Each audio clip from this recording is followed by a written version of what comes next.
चमत्कारी बहू की लालची सास। राजगढ़ की गौरी अपने माता पिता की इकलौती संतान थी। गौरी के पिता मेहनत कश किसान थे। वो सारा दिन खेतों में काम करते। गौरी अपनी माँ का किचन में हाथ बटाती। वो जंगल से लकड़ियाँ बीनती और माँ के चूल्हे में मदद करती।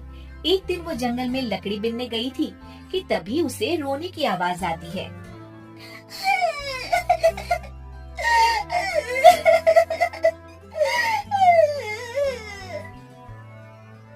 अरे, यहाँ कौन रो रहा है? इस जंगल में भला किसी के रोने की आवाज? जरूर कोई जंगल में फंस गया होगा। वो देखती है तो उसे एक परी दिखाई देती है जिसका एक पंख टूटा होता है।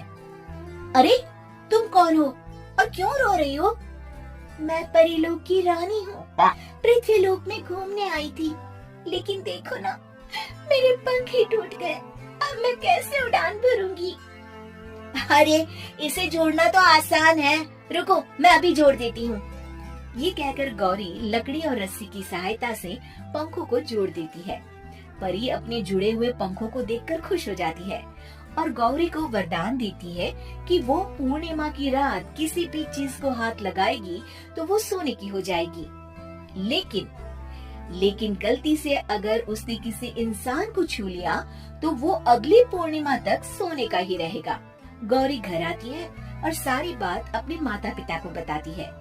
गौरी की माँ उसे कहती है, तू भी ना गौरी, सारा दिन परियों की कहानियाँ पढ़कर स्वप्न लोक में ही रहती है। नहीं माँ, मैं सच बोल रही हूँ। देखो, आज पूर्णिमा की रात है ना, इसलिए डर के मारे मैं कोई सामान भी नहीं छू रही हूँ। अच्छा, ऐसी बात है बिटिया रानी, तो जरा इस घड़े को हाथ लगा दे। गौरी घड़े को जैसे ही हाथ लगाती है वो सोने का हो जाता है।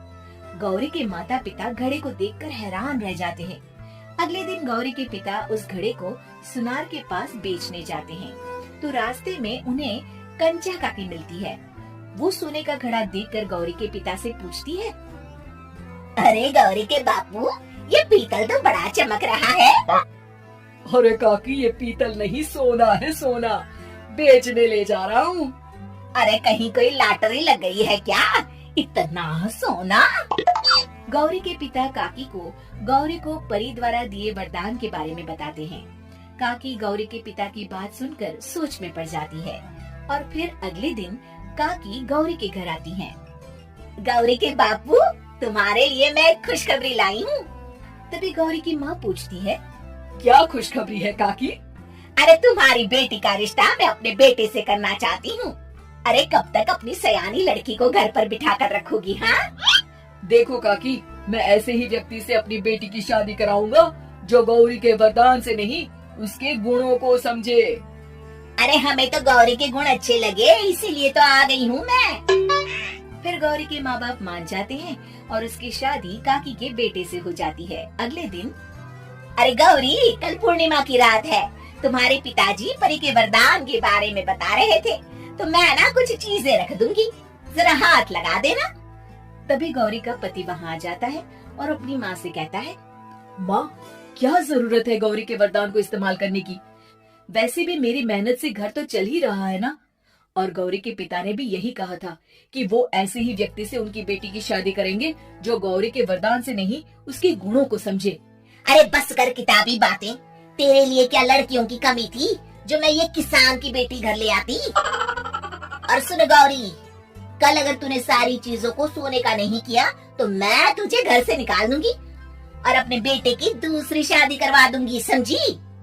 इतना कहकर गौरी की सास वहाँ से चली जाती है।